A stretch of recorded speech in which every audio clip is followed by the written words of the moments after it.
이제 지금부터는 다른 시험에서 나왔던 기출 지문을 우리 시험에서 어떻게 활용을 할 수 있겠는가 한번 연습을 해보죠.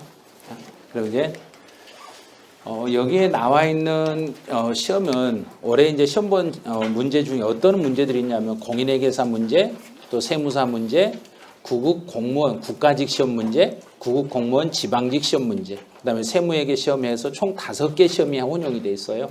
5개가. 그래서 우리 이제 배우는 순서대로 이렇게 하나씩 나올 거예요. 자, 이제 첫 번째부터 한번 가보죠. 첫 번째 1번 지문이 납세자란 그랬어요. 그럼 납세자라고 하면은 내 세금만 내가 내는 사람을 칭하든가요? 남의 것도 내는 걸 칭하든가요? 남의 것도. 내 거든 남의 거든 모두 갖다 내는 사람이니까 누구든지 납세자가 돼요. 그러면 제외한다는 말은 쓸 수 없고 무조건 누구든지 포함합니다. 이렇게. 누구든지 포함합니다. 그럼 1번은 X. 두 번째요. 특별징수란 그랬어요. 특별징수란 용어가 나오면은 뒤에 무슨 글자만 보고 푸른다. 편의상. 맞았네요. 자, 이렇게 풀면 돼요. 편의상. 그다음 이제 3번 보증인. 보증을 쓰는 사람이에요. 그러면 보증. 여기서 보증은 무엇에 대한 보증이에요? 그런가요? 납부를 보증한 자. 납부를 보증한 자니까 신고는 보증의 대상이 될 수 없습니다. 그래서 X 이렇게 가는 거죠. 문제 조심해야 돼요. 보증인은 신고 납부를 보증한 자 그럼 X가 되는 거예요. 네, 4번은 제2차. 제2차 납세무자가 나오면 제2차라고 나오면은 가름하여 그러면 네 맞았어요. 이런 식으로. 이렇게 문제를 푸는 게 빨라요. 이런 식으로. 그래, 특별징수. 오늘 나왔던 문제네요. 특별징수하는 지방소득세는 특별징수는 국세 무슨 징수하고 같다? 원천징수하는 때 맞았죠. 이렇게. 네, 등록면허세는 등록할 때 성립합니다. 등록할 때 성립했으니까 네 맞아요. 이러면 돼요. 등록할 때 성립이 됩니다. 예, 자동차 나왔네요. 자동차 소유가 나오면 자동차세는 교통, 에너지, 환경세의 납세무가 성립할 때가 아니라 자동차세는 납기가 있는 달의 1일 납기가 있는 달의 1일에 성립합니다. 그래서 교통, 에너지, 환경세의 납세무가 성립할 때가 아니라 납기가 있는 달의 1일에 성립합니다. 그러면 7번은 X. 이제 8번 원천 징수하는 소득세. 이것도 시험에 나왔네요. 오늘 시험에 원천 징수하는 소득세니까 과세 기간이 끝났을 때가 아니죠. 원천 징수니까 소득 금액을 지급하는 때. 돈을 지급하는 때 이렇게 가면 돼요. 소득 금액을 지급할 때. 그럼 틀렸어요. 그래서 8번은 X. 이제 9번 소득세, 아무런 말 없이 소득세의 납세음의 성립 시기는 그러면 소득세라고 나오면 기간을 1년. 아무 말 없으면 소득세는 1년 단위로 계산하는 거. 그 1년을 과세 기간. 그래서 소득이 발생할 때가 아니라 과세 기간이 끝났을 때. 과세 기간이 끝났을 때 성립이 됩니다. 틀렸네요. 그다음에 예정 신고하는 소득세. 우리 예정 신고하는 소득세는 몇 개월 단위로 하니까 1개월. 1개월 단위로 하니까 그 발생한 달의 말일. 달의 말일. 한 달. 그 달의 말일. 그래서 네 맞았어요. 이렇게. 달의 말일이니까 맞았어요. 이제 11번은 확정이라는 얘기예요. 확정. 이제 소득세는 우리 소득세 원칙은 소득세는 내가 신고해야만 확정이 되는가요? 정부가 결정해야만 확정이 되는가? 신고. 그런데 신고를 해야 되는데 신고를 하지 안 해버렸네요. 내가 신고를 안 해버리면 내가 신고 안 했으니까 정부에서 뭐 할 때? 결정할 때 확정이 됩니다. 그래서 소득세는 원칙은 본인이 신고하면서 확정이 되지만 신고를 하지 않았을 때는 정부에서 결정하면서 확정이 됩니다. 12번이네요. 12번은 수정신고는 그랬어요. 이제 수정신고네요. 그래서 수정신고라는 것은 이미 앞에서 신고는 돼 있다, 안 돼 있다? 돼 있다. 돼 있죠? 이미 신고가 되어 있는 상태에서 수정신고하면은 이미 앞에 신고되어 있는 그 부분에 대해서는 영향을 미친다, 미치지 않는다? 미치지 않는다. 그 말은 뭔 소리냐면 이미 확정된 것은 이미 확정이 된 것에 대해서는 그대로 인정을 해주고 수정신고하면은 수정신고하더라도 확정은 된다, 확정은 안 된다. 확정? 된다. 수정신고는 확정이 되는 거예요. 수정신고는 당초 신고도 확정이 됐고 수정신고를 하더라도 내가 신고한 내용으로 확정이 되겠습니다. 그래요. 이제 13번이네요. 13번은 기한 후 신고입니다. 기한 후의 신고. 그러면 기한 후 신고라는 것은 법정 신고 기한까지 신고를 하지 않았더라도 정부에서 무엇하기 전까지는 기한 후 신고를 할 수 있으며 결정하여 통지하기 전에는 결정 통지 전에는 기한 후 신고서를 제출할 수 있습니다. 13번은 맞았어요. 이제 14번은 기한 후 신고는 기한이 지나서 신고했으니까 확정의 효력은 인정된다, 안 된다? 안 된다. 효력이 없습니다. 틀렸네요. 이제 기한 후 신고는 확정 효력이 없어요. 확정 효력이 없다는 이야기는 이제 15번 가보죠. 기한 후 신고서를 제출했으면 기한 후 신고를 제출했더라도 확정 효력이 없으니까 신고일로부터 몇 개월 안에 정부가 결정해서 통지해 줘야 되고 3개월 안에 결정 통지를 해 주셔야 됩니다. 맞았어요? 3개월 안에 정부가 결정하여 통지를 해 주셔야 됩니다. 16번은 법정 신고 기한이 지난 후 1개월 이내에 기한 후 신고를 하네요. 한 달 안에 기한 후 신고를 하더라도 가산세 몇 프로는 닦아준다? 30%가 아니라 50%. 여기서 이 가산세라는 것은 이때 가산세라는 것은 무신고 가산세를 말했던가요? 과소신고 가산세를 말하던가요? 무신고. 아예 처음에 안 했으니까. 그래서 무신고 가산세를 50% 경감해 혜택해 드리겠습니다. 1개월 안에 했기 때문에 50%를 경감해 드리겠습니다. 그래요. 이제 17번부터는 가산세에 대한 내용이네요. 가산세는 그랬어요. 그러면 가산세는 그러면 의무. 그럼 맞았네. 17번은 가산세는 하면 바로 의무란 단어로 연결하시면 돼요.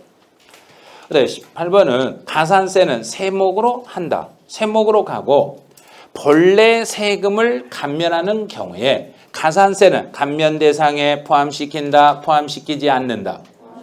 포함시키지 아니한 것으로 한다. 오늘 시험에 나왔던 지문들이 다 여기 들어있네요. 그래, 또 19번도 또 나왔네요. 정당한 사유 없이. 정당한 사유가 있는 경우. 그러면 내가 신고를 못하는 데 대해서 정당한 사유가 있으면 가산세는 부과된다, 부과되지 않는다. 부과되지 않는다. 이제 20번도 또 나왔네요. 이제 상속을 받아가지고 소송 중에 있어가지고 과소신고를 하더라도 과소신고에 따른 가산세는 부과된다, 안 된다? 안 된다. 부과된다 했으니까 틀렸어요. 이건 소송 중에 있는 상태라 아직은 내 건지 내 것이 아닌지를 모르기 때문에 과소신고하더라도 가산세는 물리지 않습니다. 네. 이제 21번은 특이한 사항이라 이거는 아무리 읽어도 뭔 말인지 잘 모르실 수 있어요. 지방의 소득세를 과세 기간을 잘못 적용하여 신고 납부했어요. 그럼 원래 지방소득세는 무슨 세하고 똑같아야 되니까? 소득세. 그럼 과세 기간은 1월 1일부터 12월 31일까지 1년을 과세 기간으로 정해가지고 세금을 신고해야 돼요. 그런데 이 1년이라는 이 시간을 잘못 적용하여 신고했더라도 실제 신고 납부한 날에 실제 신고 납부한 금액의 범위 내에서 당초 신고해야 될 그 과세 기간에 대한 세금을 신고한 걸로 봐줘요. 잘못했더라도 한 걸로 그냥 봐줘요. 이렇게 기간을 과세 기간을 잘못 적용해 가지고 신고했더라도 그냥 통상적으로 그냥 좀 잘못했네 그러고 그냥 봐줘요. 봐주는데 부정한 행위가 있거나 나쁜 짓 했을 때는 봐준다 안 봐준다? 안 봐준다. 그럴 때는 신고 납부한 것으로 볼 수가 없습니다. 이렇게 가는 거예요. 부정한 행위만 아니라면 과세 기간을 잘못 적용했더라도 그냥 눈 감아줘요. 그런데 부정한 행위가 있을 때는 요거는 잘못 신고하면 그거 신고를 제대로 한 걸로 안 봐주는 거예요. 이거는. 22번은 이제 수정신고네요. 수정신고는 그러면 수정신고를 하더라도 가산세는 물리겠죠. 수정신고는 과소신고 가산세를 물려요. 왜냐하면 이미 신고돼 있는데 적게 신고했다가 다시 수정신고하니까 과소신고 가산세를 물리는데 1개월 이내에 수정신고하면 가산세를 부과하지 아니한다 그랬네요. 부과 안 하는 게 아니라 1개월 안에 수정신고에도 부과를 해요. 부과를 하는데 이때 이 과소신고 가산세 몇 %는 깎아준다 그래야 된가요? 자, 그러면 이제 셋 중에 하나 고르세요. 1번 90%, 2번 80%, 3번 70%. 90%를 경감합니다. 이제 수정신고라고 하면은 수정신고는 1개월 안에 수정신고하면 90%를 경감해주고 1개월 안에 기한 후 신고하면 몇 %를 경감해주고 50% 경감해주고 기한 후 신고는 1개월 안에 하시면은 50%를 경감해주고 수정신고는 1개월 안에 수정신고했을 때는 90%를 경감 혜택을 드리겠습니다. 그래요. 그래서 22번은 X가 돼요. 23번으로 가보죠. 23번은 이제 납부나 충당이나 부가 취소를 하면 납부나 충당이나 부가가 취소되면은 납세 의무는 소멸합니다. 맞았네요. 돈 냈으니까 소멸되는 거예요. 이런 것들은. 이제 24번 해석을 하실 줄 알아야 돼요. 국세를 부과할 수 있는 기간에 국세가 부과되지 아니하고 기간이 만료되면 자 여기까지가 이게 무슨 뜻이냐면 제척 기간이 끝나면 제척 기간이 만료되면 그럼 제척 기간이 만료됐다는 이야기는 더 이상 세금 부과가 가능하다 불가능하다? 불가능하다. 납세 의무는 소멸하겠습니다. 제척 기간 이미 지나버리고 그 시간 안에 세금 부과를 못했기 때문에 더 이상 세금 부과를 할 수가 없습니다. 이제 25번이네요. 25번은 제척 기간 이제 기간 날짜를 보는 거예요. 부정한 행위로 소득세 신고를 부정한 행위로 세금 신고를 잘못했네요. 그럼 부정한 행위가 있으면 몇 년간 조사한다? 10년을 조사한다. 상속이나 증여를 받아가지고 지방세 신고를 안 하면 몇 년을 부과한다? 10년. 아예 신고 안 해버리면 7년. 과소 신고하면 5년. 이제 26번이에요. 여기는 국세네요. 국세 징수권의 소멸시효예요. 국세 징수권 이미 고지서를 보내고 그 고지서 한 장에 5억 이상의 국세는 5억이 넘는 국세는 정부가 몇 년 동안 돈 주세요 그런가요? 5년이 아니라 10년. 그럼 틀렸네요. 네, 5억 미만이며 5억 이상이니까 이제 역으로 5억 미만이었을 때는 몇 년간 돈 달라고 요구한다? 5년. 그럼 이제 국세가 아니라 지방세다. 앞에가 지방세면은 얼마로 금액이 축소돼야 되고 5천만 원 이상이면 10년, 5천만 원 미만이면 5년. 27번으로 가보죠. 납세 고지는 이제 세금 고지서예요. 납세 고지는 우리 중단의 사유라고 배웠는가요? 정지 사유라고 배웠는가요? 아니, 납세 고지, 세금 고지서는 중단 사유다, 정지 사유다. 이랬다 저랬다 하면 지금까지 공부한 거 중단시켜버리네요. 중단한다 이 말은 지금까지 했던 거 무효로 하고 처음부터 다시 시작하는 게 중단이에요. 그러면 이 납세 고지는 새 책을 받으면 34회 책을 받으시면 35회 시험은 중단이 되고 고지서를 새 고지서를 받으면 옛날 고지서는 그대로 유지가 된다, 중단된다. 정지가 아니라 중단되는 거예요. 새 고지서를 받으니까. 새로 고지서를 받으면 중단이 되고 이 시간이 지나면 새로 진행합니다. 그래서 34회 시험을 위해서 새 책으로 새롭게 시작합니다. 2022년 기초입문서 새 책이 이미 출간됐습니다. 34회 시험으로. 저희 선생님들은 지금 34회 입문과정 강의까지 촬영이 끝났습니다. 저희는 중간중간 가서 강의까지 촬영했어요, 지금. 세법은 34회 기초 입문서 강의를 저는 이미 끝냈어요. 그러니까 새로 시작하게끔 이렇게 해놨어요. 새로. 중단은 새로 시작합니다. 그러면 새 책을 받으면 새로 시작합니다. 이렇게. 그러면 새 책이 고지서, 새 고지서를 받으면 이렇게 얼른 해석하세요. 새로운 고지서를 받으면 옛날 고지서는 무효가 되고 새 고지서로 새롭게 출발합니다. 그게 중단 사유예요. 중단한다 그러면 새롭게 시작합니다. 이렇게. 이제 압류했어요. 압류. 자, 압류. 공부를 안 하시면 제가 멱살을 확 잡고 끌고 어디로 가는가요? 34회로 가겠습니다. 그게 압류예요. 압류. 그래서 압류라는 것은 압류는 중단 사유다, 정지 사유다. 방금 일단 멱살 잡고 가는 수가 있어요, 지금.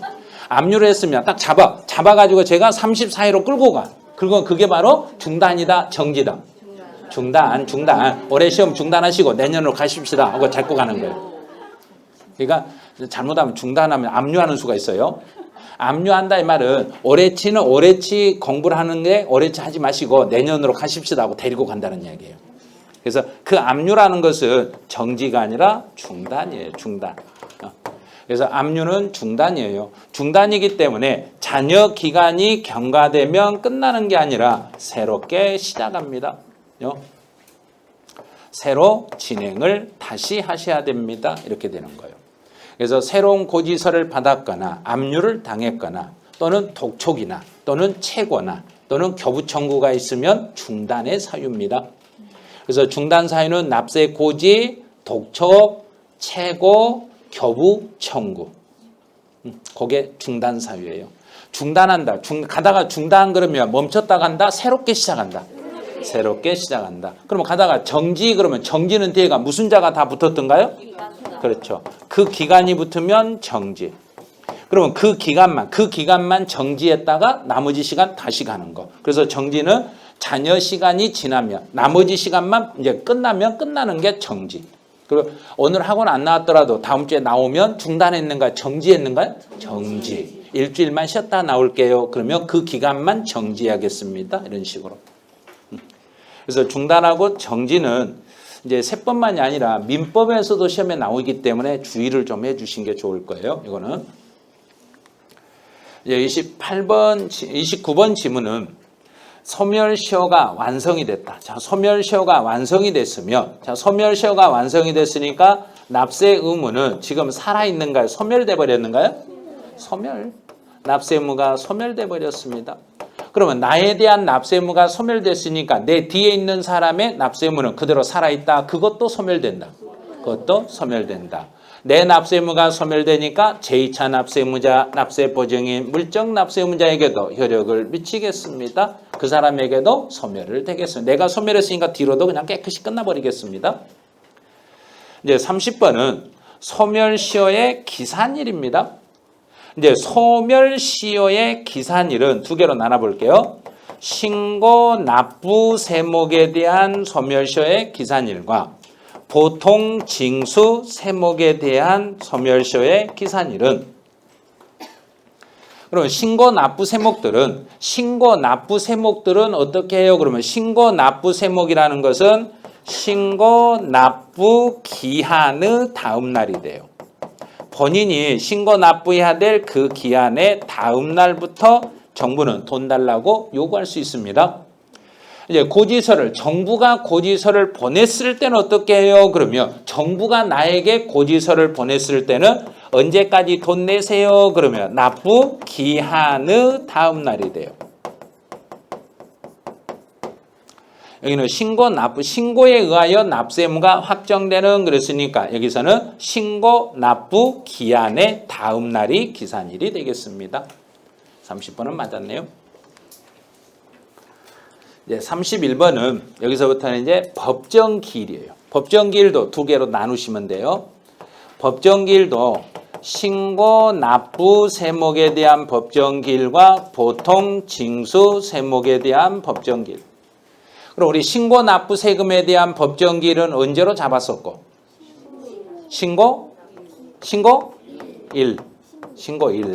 신고일이 법정기일이었고, 보통 징수 세목에 대한 법정기일은 고지서 발송일, 고지서를 발송한 날 이날을 법정기일로 하겠습니다. 그럼 이제 여기는 신고에 의하여 그랬으니까 신고 기한의 다음 날로 가는 게 아니라 신고일이 법정기일이 되겠습니다. 31번 X. 요게 올해 공인회계사 시험에서 이 형태로 시험 문제 지문을 오답으로 만들었던 지문이에요. 요게. 32번은 강제 집행에 든 비용이 났네요. 강제 집행에 든 비용은 혹시 몇 번 순위 배정을 받겠는가? 그렇죠. 영순위 배정을 받는 거예요. 강제 집행에 든 비용은 영순위 배정을 받습니다. 그러면 영순위가 다른 것들보다 언제나 우선하겠습니다. 그래서 맞았어요. 자, 33번으로 가보죠. 33번은 법정기일 전에 설정이 되었습니다. 자, 이제 해석할게요. 법정기일 전에 설정을 했습니다. 그럼 법정기일 전에 설정을 하면은 0번 순위가 있고 1순위가 있고 2번 순위가 있습니다. 법정기일 전에 설정했을 때 1순위가 설정이 돼요. 2순위는 세금이 되죠. 근데 0번 순위는 세금 중에서도 설정 일자에 관계없이 언제나 우선하는 세금이 있습니다. 그래서 0번 순위는 그 재산에 부과된 세금.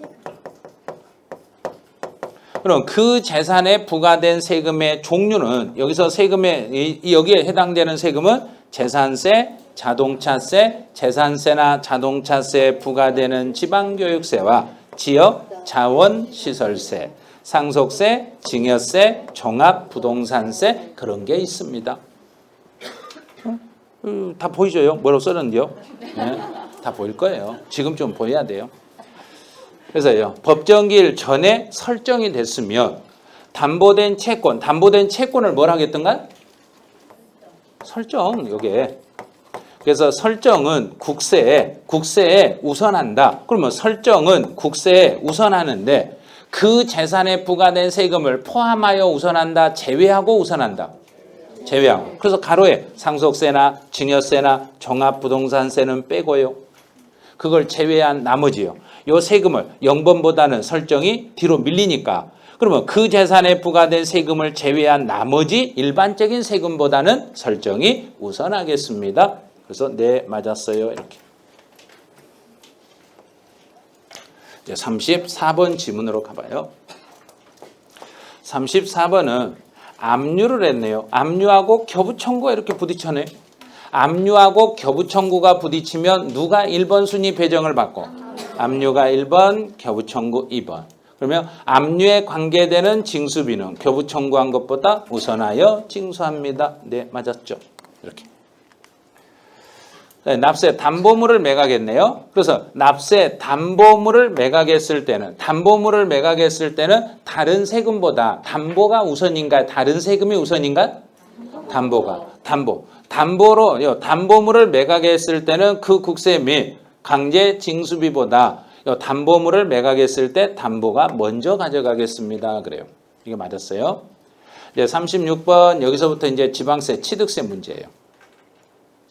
토지의 지목을 사실상 변경했네요. 그러면 지목을 변경했을 때는 가액 증가. 가액이 증가되면 이를 취득으로 간주하겠습니다. 맞았네요. 엄청 시험에 많이 내는 것들이네요. 네, 37번은 과점주주가 나왔어요. 올해 과점주주가 나올 차례인데 다시 보이네요. 다시 과점주주가 되면 얼마만큼 세금 물어라? 증가분에 대해서만 세금을 내겠습니다. 이렇게 지문이 길어도 다시 증가분. 그러면 이미 앞에가 이미 이러면 증가분, 최초 모두 이렇게 문제를 풀면 과점주주 그냥 풀 수 있어요. 네, 28번은 취득세 과세표준은 취득 당시의 가액으로 가는데 여기서 가액은 내가 신고한 가액을 말합니다. 본인이 신고한 가액으로 가고 연부로 거래했을 때는 주로 국가하고 관계되니까 사실상 연부금 취급액으로 가겠습니다. 맞았죠? 네, 39번은 너무 단순한 것처럼 보일 거예요. 취득세는 그 세율은 조정할 수 없다, 조정할 수 있다. 있어요. 요것도 올해 공인회계사 시험에서 정답으로 출제했던 지문이에요. 조정할 수 있는데 플러스 마이너스 몇 프로 범위 내에서 가감할 수 있다. 50% 범위 내에서 가감할 수 있다. 자, 40번이에요. 40번 취득세는 일반적인 경우에는 취득한 날로부터 60일 안에 신고하고 납부하시면 돼요. 일반적인요. 60일 이내면 하면 돼요. 또 외국인, 외국 법인, 외국 정부가 우리나라의 물건을 취득하면 우리는 원칙은 부과하지 않는데 우리에게 세금을 물리면 우리도 그 정부에게는 세금을 물리겠습니다. 맞았네요. 네, 42번은 여기서부터는 이제 등록면허세 문제예요. 이게 올해 이제 공무원 시험에 나왔던 지문들이에요. 외국인 소유의 물건을 취득해가지고 등록을 하면 물건을 취득해서 등록하면 원칙은 무슨 세로 물려라 그랬는가요? 취득세로 부과해라. 그런데 문제는 취득세 부과가 불가능하면 취득세 부과가 불가능하게 되시면 그때는 무슨 세로 돌려서 받으면 되고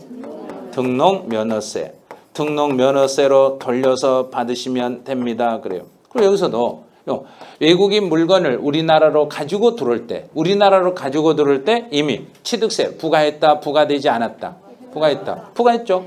이미 취득세를 부과했는데 등기는 빼고 부과했으니까 등기를 나중에 할 때는 취득세를 또 물리지 못하니까 무슨 세로 돌려서 받는다. 등록면허세 대상에 포함합니다. 이렇게 가는 거예요. 취득세 부과가 불가능하니까 등록면허세로 돌리는 거예요. 네, 양식어 똑같네요. 취득하여 등록했을 때 양식어권을 취득하여 등록을 하면 원칙은 취득세로 부과를 해야 되는데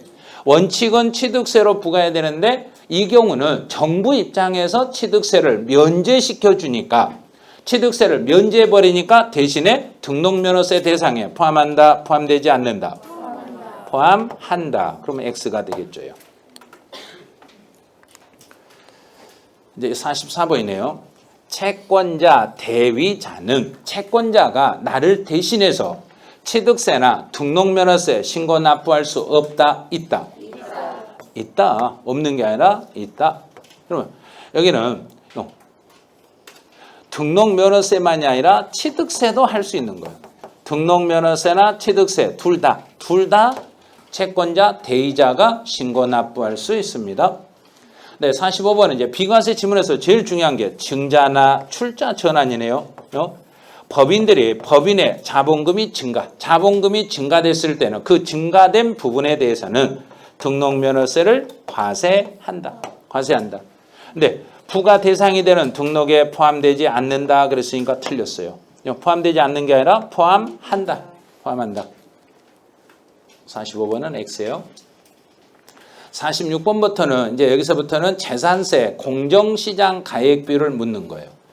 토지에 대한 공정시장 가액비율은 토지는 95%가 아니라 70% X. 그다음에 건물도 공정시장 가액비율은 70% X. 네, 48번이에요. 주택이네요. 주택에 대한 공정시장 가액비율은 75%가 아니라 60%. 단 1세대 1주택자들에 대한 공정시장 가액비율은 45%. 여기서 45%는 9억이 초과되면 45% 적용한다, 적용하지 않는다? 적용한다. 45%는 9억이 초과되든 초과 안 되든 1세대 1주택자들은 전부 45%. 근데 앞에 75%가 틀렸어요. X예요. 선박이나 항공기는 시가 표준액으로 가니까 공정시장 가액비를 곱하지 않고 그대로 시가 표준액으로 가니까 맞았어요. 이거는. 이제 50번이네요. 여기서부터 이제 소득세 문제예요. 소득세 지문이 상당히 까다로워요. 우리 시험 문제 낼 때 만만하게 봤다가 잘못하면 토시 하나 때문에 틀리는 수가 있어요. 이거는. 거주자는 우리나라에 주소를 두거나 183일 이상 거소를 둔 자. 그 중에서 대한민국 국적을 가지고 있는 사람만 그래야 되는가? 국적하고는 상관없어요. 그런가요? 상관없어요. 국적을 가진 사람만 판단하는 게 아니라 이거 없어도 돼요. 국적을 떠납니다. 국적 유무를 불문하고 우리나라에 살고 있으면 되는 거지 국적이 꼭 우리나라 국적이어야 되는 건 아닙니다. 네, 비거주자란 국내에 주소를 두거나 183일 이상 거소를 둔 개인을 말하겠습니다. 맞았네요. 똑같은 지문인데 한 번은 이렇게 내고 다른 시험에서는 또 이렇게 내고 똑같은 지문을 시험 문제에서 약간씩만 지금 변형돼서 내고 있는 거예요. 이제 52번은 우리나라에서 183일 이상 국내에 거주할 것을 필요로 하는 직업이 있다. 그럼 우리나라에 들어와서 183일 이상은 의무적으로 머물러야 되니까 이 사람 우리나라의 주소를 가진 걸로 본다. 이 말은 이 사람은 누구로 본다? 거주자로 본다. 이 말하고 같은 말이에요. 거주자로 본다. 이제 거주 기간을 계산할 때 우리나라에 거소를 둔 기간이 입국하는 오늘 들어오는 날하고 떠나는 날이 있으면 여기서 거소는 183일 이상을 우리나라에 살고 있어야 되는데 이 183일을 정할 때 오늘 들어왔으면 입국하는 그날부터 날짜가 카운트된다. 다음 날로부터 날짜가 카운트된다. 다음 날이 맞았다 틀렸다. 자, 오늘 이랬다 저랬다 하면 안 돼요. 여기서 순간적으로 말 바꿔버리면 안 돼요. 이건 실제 시험에서 저런 식으로 출제위원 내니까 이건 말 바꾸기 하시면 절대 안 돼요. 지금 시간 하나 예를 들을게요. 지금 오후 1시 35분이에요. 그러면 1시 35분에 우리나라 김포 공항을 통해서 외국에서 우리나라로 들어왔어요. 그럼 우리나라 들어왔으면 오늘 24시간 동안 대한민국에 그 사람 발바닥이 붙어 있었다 안 붙어 있었다? 안 붙어 있었죠. 24시간이 붙어 있지 않았으니까 오늘부터 판단한다. 내일부터 판단한다. 내일부터. 내일은 24시간 붙어 있다 안 붙어 있다? 붙어 있다. 그래서 다음 날부터 그날의 다음 날부터 출국한 오늘 떠난 그날까지를 183일을 잡으시면 돼요. 그래서 들어온 날은 그날은 빼고 들어온 날의 다음 날부터 날짜 카운트가 되겠습니다. 그래요. 이제 54번이네요. 비거주자가 국내 주소를 둔 경우에 우리나라에 주소를 뒀을 때 그 주소를 둔 날의 다음 날부터 거주자가 될 건지 주소를 둔 날부터 될 건지 우리나라에 주소가 오늘 주소가 있으면 오늘부터 거주자가 되는가요? 내일부터 거주자가 되겠는가요? 오늘부터가 돼요. 주소를 두거나 그랬잖아요. 주소를 두거나 그래서 주소를 둔 날부터 바로 거주자가 됩니다. 또 우리나라에 들어와서 183일이 되는 날 183일이 되는 날 거주자가 되는가요? 183일이 되는 다음 날 거주자가 되는가요? 자, 183일 이상이라고 했으니까 183일 그날까지 들어간다 안 들어간다? 들어간다. 그래서 그날의 거주자가 되겠습니다. 이렇게까지 내버린다 그러면 시험 못 봐요. 시험 볼 때 진짜 이렇게 내버리면 미쳐버리죠. 그런데 실제 시험이 이렇게 나왔다는 이야기 올해 이런 걸. 자, 거주자는 우리나라에서 벌어들인 소득과 외국에서 벌어들인 모든 소득에 대해서 세금을 냅니다. 또 우리 시험은 이걸 내죠. 국외 자산, 외국에 있는 부동산을 팔아먹었을 때는 우리나라에 몇 년 살았던 사람에게만 세금 물린다. 5년. 비거주자는 우리나라에서 발생한 소득에 대해서만 납세의무를 물리겠습니다. 비거주자는 국내에서 발생한 소득에 대해서만 납세의무가 있습니다. 이제 58번. 누군가가 세금 안 내고 사망해버렸네요. 피상속인은 누구에게 세금을 물리고 상속인이 그 세금을 내주셔야 됩니다. 네, 상속인은 자기의 소득과 사망자의 소득을 합산하여 계산한다. 구분하여 계산한다. 자, 합산하여 틀렸네요. 구분하여 계산합니다. 59번은 X. 자, 60번. 공동 소유한 부동산을 양도소득세 신고하는 경우에 그럼 공동 소유한 자산에 대해서는 그랬어요. 공동 소유한 자산에 대해서는 세금은 누가 내냐면 각 거주자가. 각자가 낸다는 이야기예요. 각자가 내고 이 사람들은 서로 간에는 연대 납세 의무가 존재한다, 존재하지 않는다. 연대 납세 의무는 없습니다. 네, 연대 책임도 있다 그랬으니까 틀렸네요. 이제 신탁재산. 신탁재산에서는 수익자가 있으면 수익자에게, 수익자가 특별히 정해지지 않았을 때는 그때는 누구를 납세 의무자로 잡아라 그랬냐면 수탁자가 아니라 위탁자. 오늘 시험에 지문의 정답으로 나왔던 지문이 바로 여기였네요. 신탁재산은 원래는 수익자가 세금을 내야 되지만 수익자가 따로 지정이 안 됐을 때는 위탁자를 납세 의무자로. 그럼 61번 X. 62번처럼 이렇게 특수관계인이 나오면 무슨 뭐 하려고 지금 하고 있다? 사기치려고 하고 있다. 사기치니까 너희들 둘이 싸잡아서 책임을 진다 안 진다? 연대납세 의무는 있다. 맞았죠? 자, 소득세 과세 기간은 1월 1일부터 12월 말까지로 갑니다. 맞았네요. 자, 64번은 개인이 사업을 영위하는 경우에 소득세 과세 기간은 회사가 1년을 초과하는 범위 내에서 정할 수 있다. 정할 수 있다. 뭔 소리 하세요? 그래요. 그래서 개인들은 소득세는 과세 기간을 임의 변경은 불가능합니다. 임의 변경이 불가능합니다. 우리 마음대로 정할 수 없고 언제나 1월 1일부터 12월 말까지로 가야 되는데 1년을 초과하지 않는 범위 내에서 알아서 정합니다. 그랬으니까 틀렸어요. 중간에 사업을 폐업을 했으니까 1월 1일부터 폐업일까지 간다. 12월 말까지 간다. 12월 31일까지 가겠습니다. 틀렸네요. 66번은 중간에 사망해버렸네요. 중간에 죽어버렸으니까 더 이상 간다 못 간다? 못 가니까 맞았네요. 이 사람 안 죽고 우리나라를 떠나버렸네요. 떠나버렸으니까 더 이상 가겠다 못 가겠다? 못 가겠다. 떠나버려도 거기까지 출구한 날까지 가버리고 끝나겠습니다. 이제 68번부터는 양도소득세 과세 대상이 되는 물건의 종류를 찾는 거예요. 이제부터는요. 이제 사업용 기계장치는 양도 대상에 해당한다, 해당하지 않는다? 해당하지 않는다. 기계는 양도 대상 아니에요. 자, 광어권은 양도 대상에 해당한다, 해당하지 않는다? 해당하지 않는다. 광어권도 양도 대상은 안 됩니다.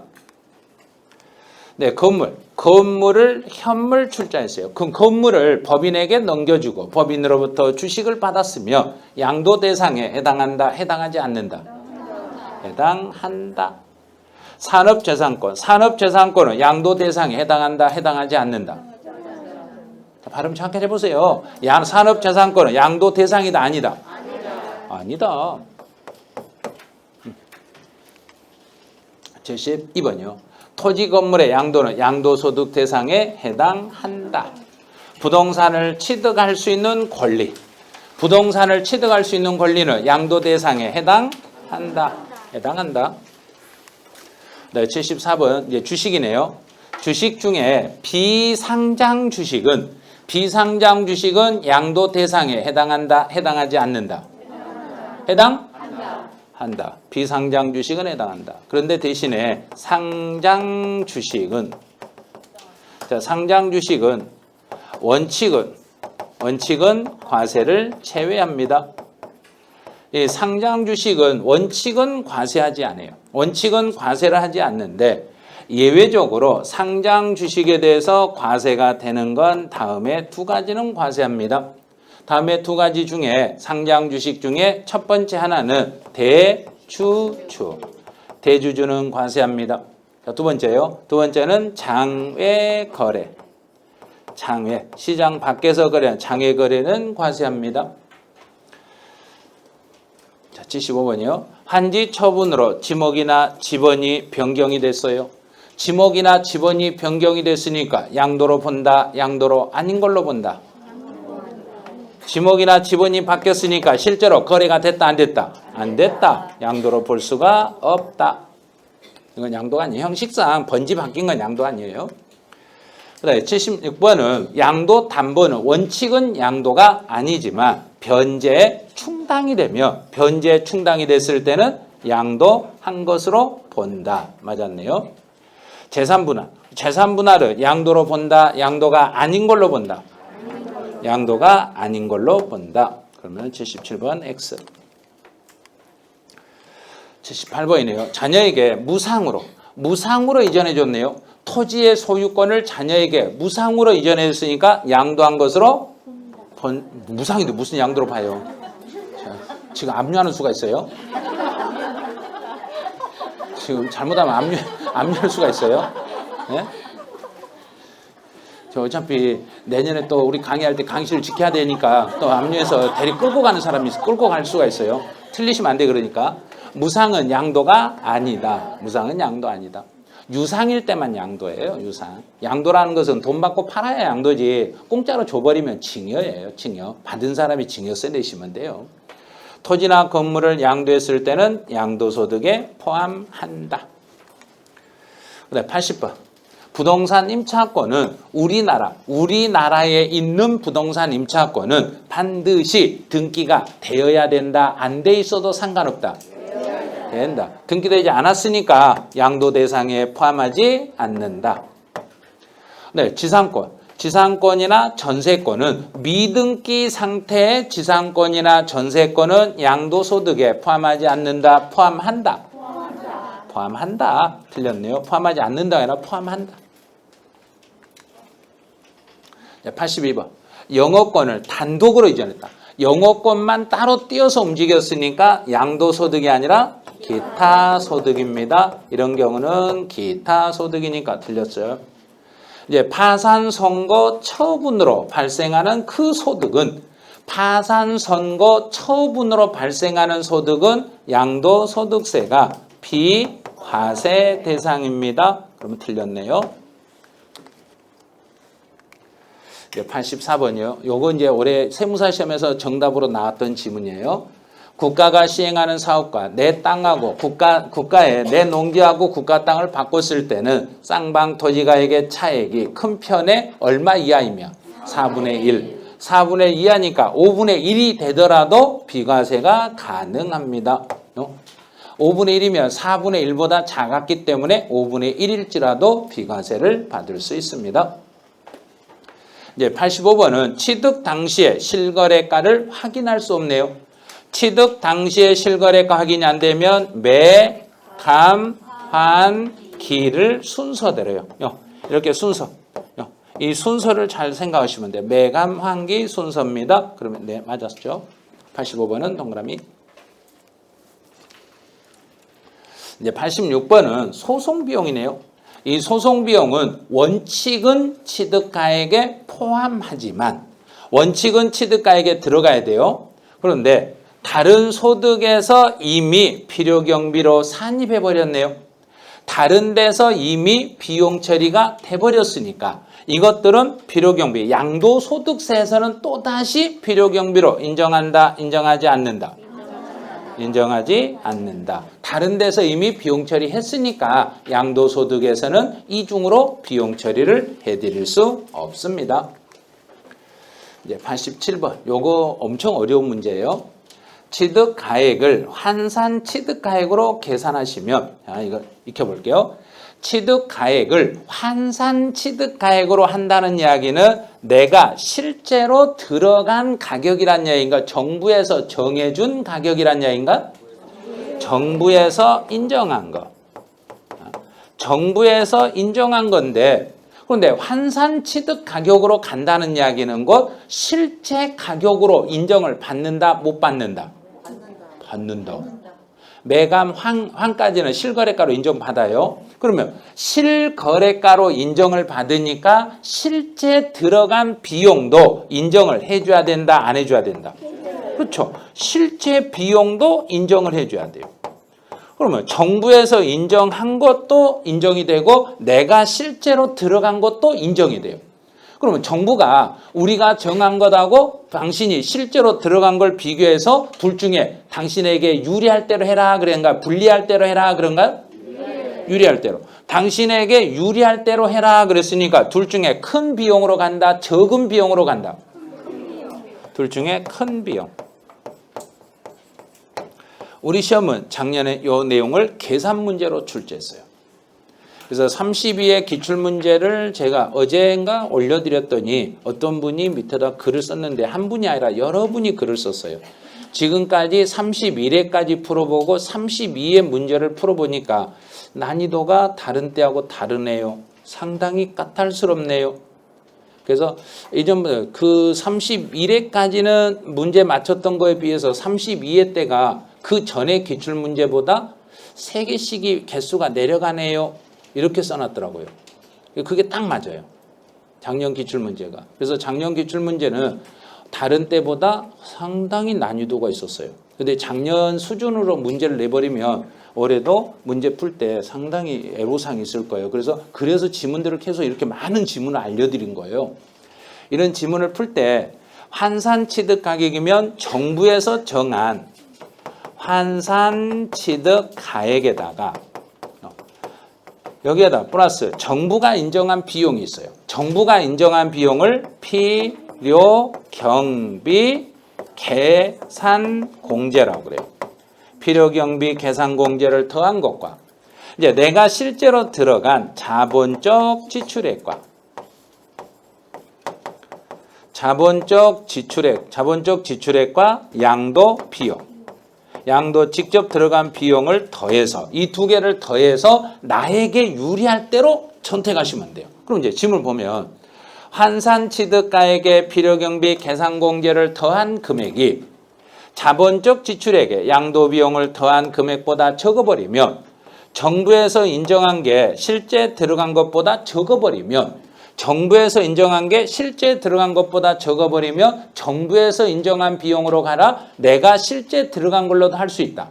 내가 실제요. 자본적 지출액과 양도 비용을 더한 것으로 할 수도 있습니다. 맞았어요. 상당히 어려운 지문이에요. 이거. 이 두 개를 정부에서 인정한 것, 내가 실제로 들어간 것 두 개 비교해가지고 둘 중에 큰 비용으로 간다는 걸 이걸 잡아낼 줄 알아야 돼요. 작년 계산 문제가 여기 나왔기 때문에 올해 이쪽은 계산 문제 안 나올 거예요. 이제 요 내용하고 똑같은 계산 문제 나오면 그냥 무조건 손들으셔야 돼요. 풀면 안 돼요. 이런 계산 문제를 환산 취득가액도 계산해야 돼요. 그럼 우리 환산 취득가 어떻게 계산하는지 아시는가요? 모르잖아요. 그러니까 절대 이 계산 문제가 나오면 이 유형의 문제를 계산 문제로 풀어라 그러면 실제 시험장에 가서 풀고 있으면 안 돼요. 풀고 있으면 이 문제 10분 한 20분 지나도요 풀고 있어요. 하나 풀고 끝나버려요 그냥. 그러니까 차라리 던져버리고 계산 이론은 맞출 수 있어야 돼. 이론은 두 개를 비교해서 나에게 유리한 비용을 잡아라, 정부에게 유리한 비용을 잡아라. 나에게, 우리에게 유리한 비용을 잡으니까 둘 중에 비용이 더 높은 걸 인정한다. 이렇게 해석하시면 돼요. 이제 88번 가보죠. 취득가액을 기준시가로 했다. 그러면 취득가액을 정부가 정한 금액으로 갔으니까 정부가 정한 금액으로 갔으니까 필요경비 계산공제도 누가 정한 걸로 간다? 정부가. 그럼 정부가 정하는데 양도 당시의 기준시가의 3%가 아니라 양도 당시가 아니라 취득 당시. 취득 당시의 기준시가의 3%. 미등기 상태인 경우는 0.3%. 여기는 틀렸네요. 양도 당시가 아니라 취득 당시를 기준으로 하는 거예요. 이제 리모델링 해보죠. 리모델링은 우리 개인들, 우리 개인들하고는 개인들의 리모델링은 뭔가요?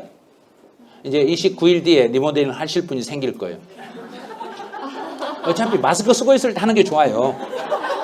이제 모르니까 마스크 쓰니까 집에서 했는지 안 했는지도 몰라요. 그러니까 그냥 하고 있을 때 하면 리모델링 하시면 돼요. 그 리모델링 한다는 이야기는 값어치가 떨어지려고 하는 거 올리려고 하는가요? 그러면 필요경비로 인정된다 안 된다? 된다. 되는 거예요. 그러면 여기서 인정을 받으려면 반드시 뭐가 있어야 되고? 증빙이 있어야 돼요.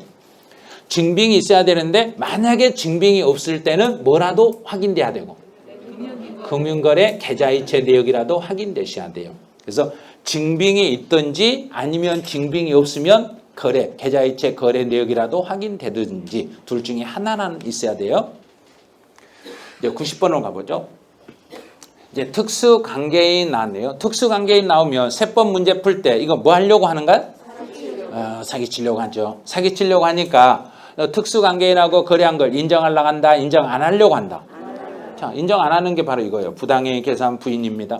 그럼 부당행위 계산 부인은 시가와 거래가액의 차액이 금액으로 얼마 이상 차이 나고 3억 이상 차이 나고 3억 이상 차이 나고 시가에 몇 프로 이상 차이가 나면 5% 이상 차이 나면 거래가를 부인한다, 시가를 부인한다. 거래가를 부인하고 다시 뭘로 계산한다? 시가로 재계산한다. 그럼 이거는 맞았어요. 이 지문은 우리 시험이 2년 전에 우리 시험에 나왔던 지문인데 올해 이 지문을 공인회계사 시험에서 이거 그대로 지문을 그대로 똑같이 갖다 베꼈어요. 똑같이. 완전 똑같이.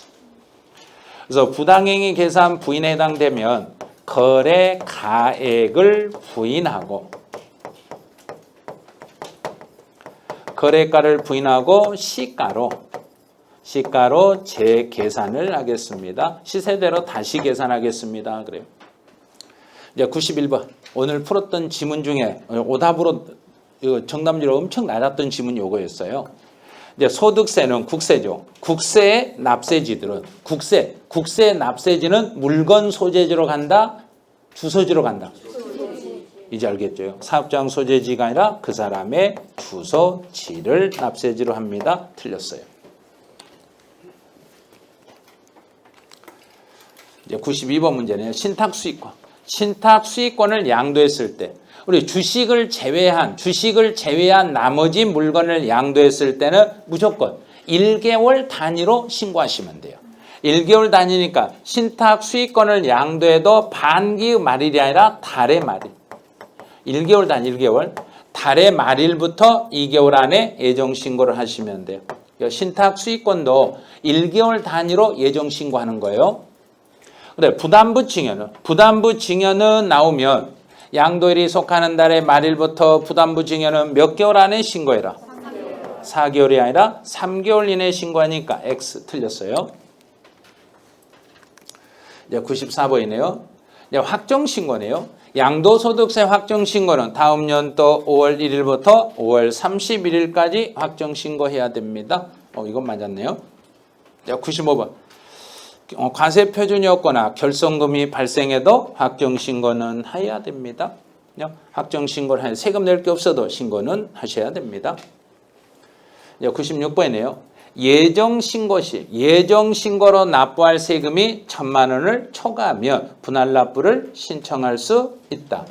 단 분할납부는 납부기한이 지난 후 몇 개월 안에 하면 되고 3개월이 아니라 2개월. 2개월 이내 하니까 97번은 X. 98번 2천만 원 이하면 2천만 원 이하가 됐을 때는 1,000만 원 초과액을 분할할 수 있고 그러면 1,800입니다. 1,800, 2천만 원 안 넘었네요. 2천만 원 안 넘었으니까 얼마 넘는 것을 분할할 수 있다. 1,000만 원 초과. 1,000만 원 초과니까 900이 아니라 800만 원을 2개월 안에 분할할 수 있습니다. 순식간에 틀리는 수가 있으니까 연습 많이 하셔야 돼요. 이런 거. 그래서 2천만 원이 넘지 않았을 때는 1,000만 원 초과니까 1,800에서 1,000 빼니까 800만 분할할 수 있습니다. 100번으로 가봐요. 납부할 양도 2천만 원을 초과했네요. 2천만 원이 초과됐을 때는 그 세금의 50% 이하의 금액을 분할할 수 있다. 이제 101번부터 임대소득하고 관련된 내용이에요. 공장재단을 빌려줬네요. 공장재단이나 광업재단을 대여하고 받는 소득은 이 대여, 빌려주고 받은 건 무슨 소득이다? 사업소득이다. 단 지상권을 공익사업과 관련하여 빌려주고 받으면 기타 소득입니다.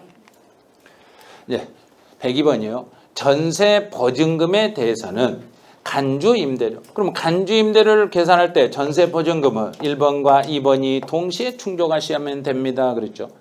간주 임대료 계산하려면 주택수는 3주택 이상이 돼야 되고 3주택 이상이 돼야 되고 보증 금액, 합계 금액은 얼마가 넘어야 되고 3억을 초과해야 되고 이 두 개가 동시에 충족이 되면은 간주 임대료를 계산합니다. 그러면 여기서는 전세 보증금에 대해서는 간주 임대료, 수익금액 총세 특례가 적용될 수 있습니다.